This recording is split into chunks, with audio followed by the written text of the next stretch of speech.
Hello and welcome back to the Sleepy Historian. Find a comfortable spot and let the quiet of the evening settle around you. Tonight, we are not walking through battlefields or deciphering grand political treaties. Instead, we are drawn to a single thread of color, a deep, resonant purple woven into the fabric of a Roman princess's life and her death.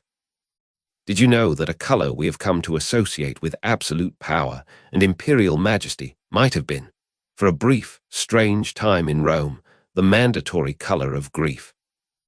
It's a paradox that whispers to us from the ancient world, a story of love, loss, and the bewildering edicts of an emperor undone by sorrow.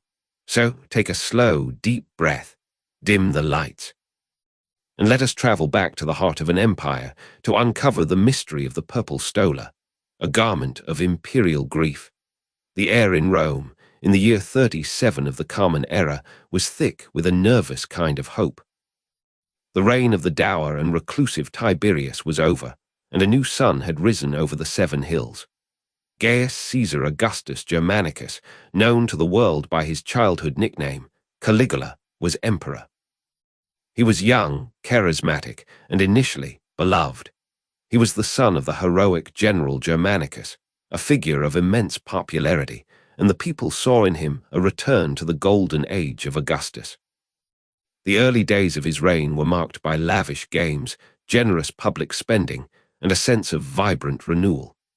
The Palatine Hill, the seat of imperial power, was once again alive with energy, its marble halls echoing with the promise of a new era.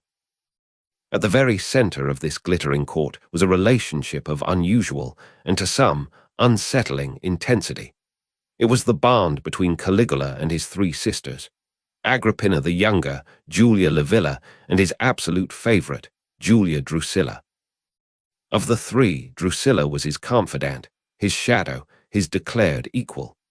In a society where women, even imperial women, were primarily political pawns to be married off for strategic alliances, Caligula shattered convention. He spoke of Drusilla not just with fraternal affection, but with a reverence that bordered on worship. He had her name included in the Senate's oath of loyalty alongside his own, an unprecedented honor. When he was consul, he would begin his reports to the Senate with the phrase, "Good fortune to me and my sisters." He lived with her openly in the palace, and whispers, fueled by hostile historians years later, would suggest their relationship was far more intimate than was proper. Whether these rumors were true or simply slander designed to paint him as a depraved tyrant, we cannot be certain. What is undeniable, however, is the depth of his devotion. Drusilla was the anchor of his world, the brightest star in his imperial constellation. She was beautiful, intelligent, and by all accounts, possessed a grace that captivated those around her. In the opulent, treacherous world of the Julio-Claudian dynasty, their bond was a fortress, a seemingly unbreakable union of power and affection. To understand the story that is to unfold, we must first understand a color. Not just any color, but a specific, almost mythical hue, Tyrian purple. This was not the common purple of a simple flower. This was a color born of the sea, extracted drop by painful drop from the glands of thousands upon thousands of murex sea snails. The process was laborious, foul-smelling, and astronomically expensive. It took as many as 10,000 snails to produce a single gram of the pure dye, enough to color perhaps the trim of a single garment. The result was a color of unparalleled richness and vibrancy, a hue that did not fade but grew more brilliant with exposure to the sun. It was, quite literally, worth more than its weight in gold. In the Roman world, Tyrian purple was not merely a color, it was a statement. It was the physical manifestation of status, wealth, and divine favor. Its use was rigidly controlled by sumptuary laws. A senator might earn the right to wear a toga with a purple stripe, the latus clavis, signifying his rank. A victorious general, during his triumphal parade, could wear an all-purple toga, the toga picta, embroidered with gold.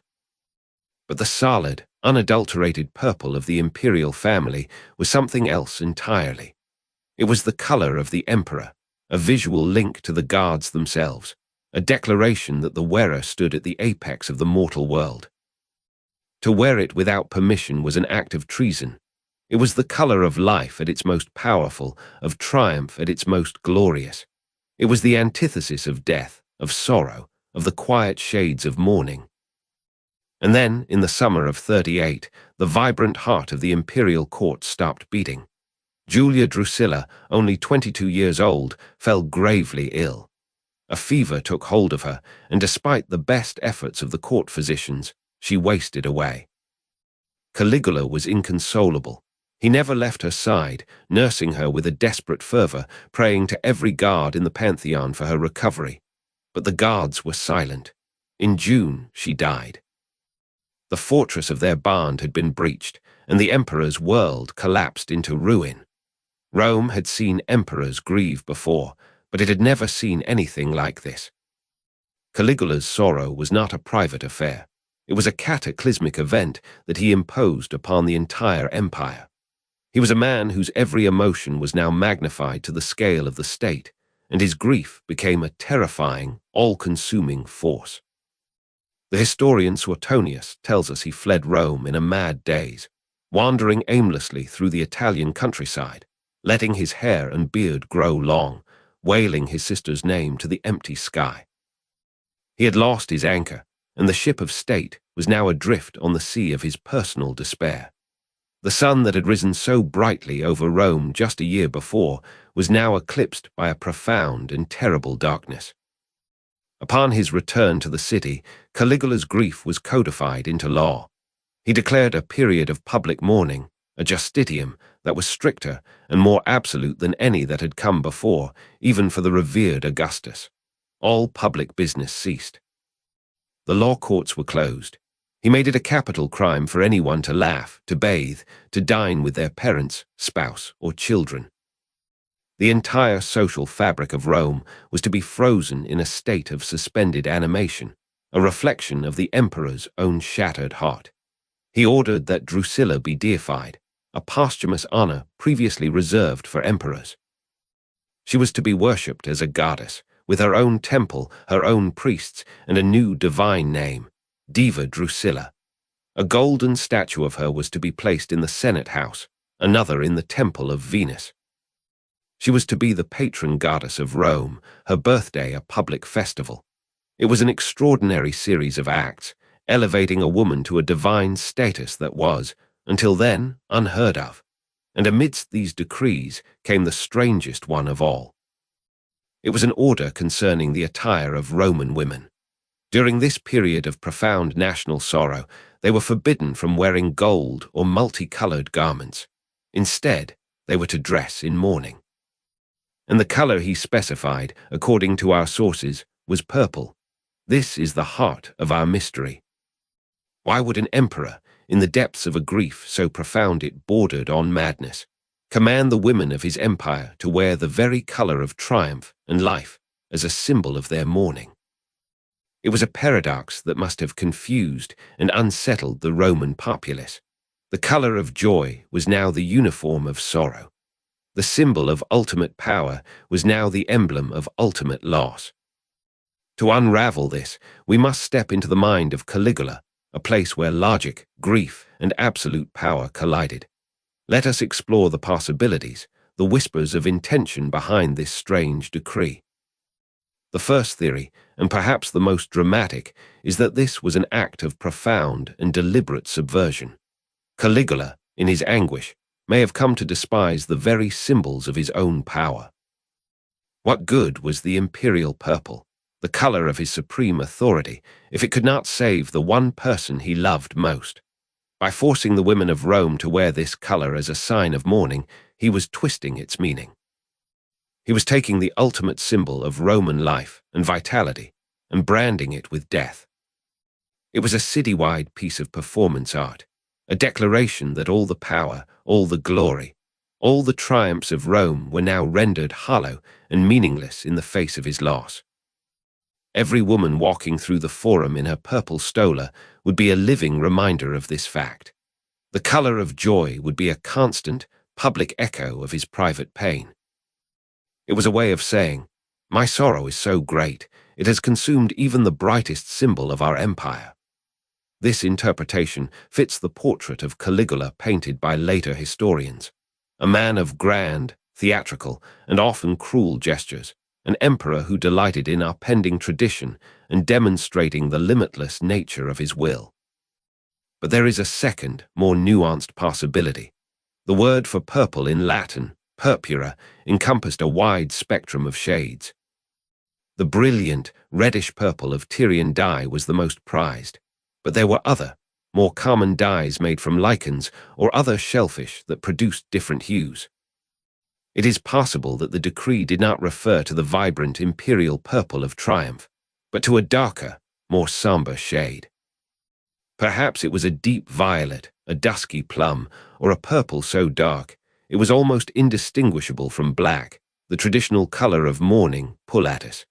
This would make a certain amount of sense. It would still be a departure from the norm, a unique expression of this specific imperial grief, but it would not be the jarring paradox of using the brightest celebratory color for the saddest of occasions. This dark purple would have been a color of dignity and solemnity, a shade that acknowledged the high status of the deceased without clashing with the sentiment of loss. It would have been a royal mourning, distinct from the common black worn for an ordinary citizen. This theory is practical, and it resolves the contradiction neatly. It suggests that the issue might be one of translation, and our modern, monolithic understanding of a color that, to the Romans, had many different faces. Yet a third theory presents itself, one that is perhaps the most compelling and deeply Roman in its logic. We must remember the other, simultaneous decree, Drusilla's deification. She was no longer just a deceased princess. She was Diva Drusilla, a goddess. And what is the color of the gods? What is the color of the emperor, who was himself a bridge to the divine? It is purple. In this light, the purple stola was not a garment of grief at all, or at least, not only a garment of grief. It was a garment of worship. By wearing purple, the women of Rome were not simply mourning the death of a mortal woman. They were honoring the birth of a new goddess. The act was transformed from one of sorrow to one of religious observance. It was a way to publicly acknowledge her new, divine status. The mourning for the sister and the worship of the goddess became a single, intertwined act, expressed through a single, symbolic color. This elegantly explains the paradox. The purple was not meant to signify the sadness of her passing, but the glory of her ascension. It was a command to honor her divinity, a divinity that Caligula himself had bestowed. This aligns perfectly with his desire to make her memory immortal and to elevate her above all other women in Roman history. The grief was his, but the honor was to be shared by the entire state. Finally, we must always consider the lens through which we view these events. Our primary sources for Caligula's reign, such as Suetonius and Cassius Dio, wrote decades after his death. They were writing for a new dynasty, the Flavians, and had every reason to portray the Julio-Claudians, and especially Caligula, as monstrous, insane, and depraved. It is entirely possible that the story of the purple mourning garments was exaggerated or distorted to add to the legend of the mad emperor. Perhaps the decree was more limited in scope, or perhaps it was a detail that was twisted by rumor and repetition over the years. The historical record is not a perfect photograph. It is a painting, retouched and reinterpreted by each subsequent artist. So it is possible that the entire paradox is a product of hostile propaganda, a colorful detail invented to make Caligula seem all the more bizarre. While we cannot dismiss the accounts entirely, we must read them with a healthy dose of skepticism, understanding that we are seeing the emperor through the eyes of his enemies. Let us consider the garment itself for a moment. The stola was the traditional dress of the Roman matron, the mark of a respectable married woman.